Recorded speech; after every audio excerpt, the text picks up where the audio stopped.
bottom has never been made, at least on a commercial level, or at the level that we're attempting to do it now. And we've been very, very successful because of Thomas and because of doTERRA's involvement. They'll drop into this funnel here and down into the tank.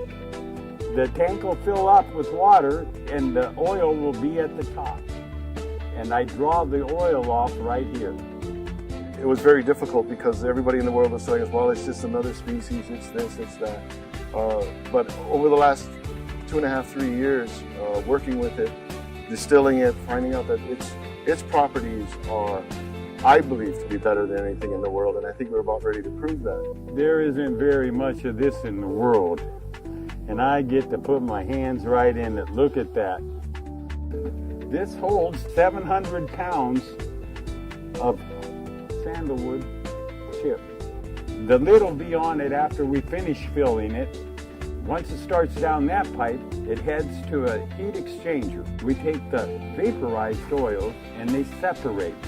I think what Thomas has been able to accomplish here is, it's just unbelievable with the little resources, human resources he has, which is mainly himself, to be able to put together a system that's cranking out the incredible quality and yield of oil is mind-boggling to me. I've seen a lot of distillation setups, and this one is really top-notch.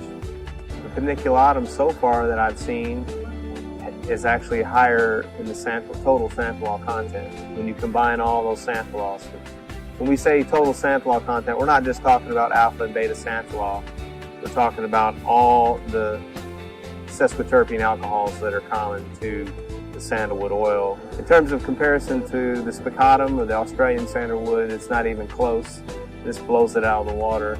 So we don't even bother comparing it to that. You got to look at what goes into the production of this, from lifting whole trees out by helicopter, which is how they do it in some of the cases here in Hawaii, and then the process of removing the sapwood, getting to the heartwood or getting to the root bud, and then chipping it up into little tiny pieces by the time it makes it to the still, and then the amount of fuel that's required and energy that's required to get the oil out of the actual wood over a distillation period of days.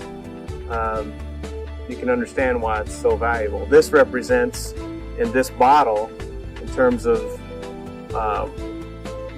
once it's bottled in small bottles, this represents $14,000. When you think about that, it's quite amazing.